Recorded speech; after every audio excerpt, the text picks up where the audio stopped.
கதை ஒன்று உண்டு. கண்ணீரும் கடிதமும் அப்படின்னு ஒரு கதை. நான் ஒரு 5 நிமிஷம் எடுத்துட்டு இவங்களெல்லாம் பேச வச்சிடறேன். ஒரு வகுப்பறையில் எல்லா பிள்ளைங்களும் கியாமியான்னு கத்திக்கிட்டு இருக்கு. ஆசிரியர் வரல. பெண்கள்லாம் கத்துறாங்க.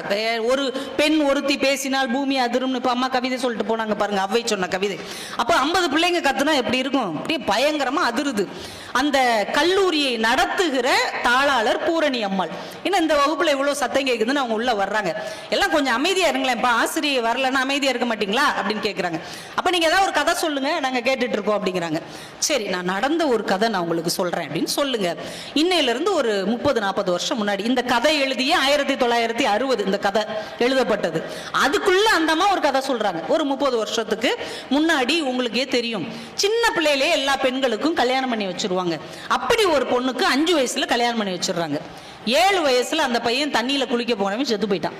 5 வயசுல கல்யாணம் ஆகி 7 வயசுல அந்த குழந்தை, பெண் குழந்தை விதவை ஆயிருச்சு.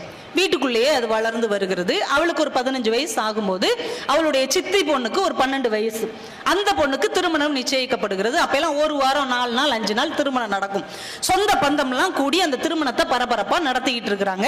எல்லா வேலையும் இந்த பிள்ளை இழுத்து போட்டு செய்யுது. சமையல் செய்யறதுல இருந்து, ஸ்வீட் செய்யறதுல இருந்து, எல்லா வேலையும் பூக்கட்டுறதுல இருந்து எல்லாம் செய்யுது. அப்ப முந்தின நாள், திருமணத்துக்கு முந்தின நாள் சொந்த பந்தம்லாம் ஒரு கூடத்துல ஆண்களா உட்காந்து பேசுறாங்க.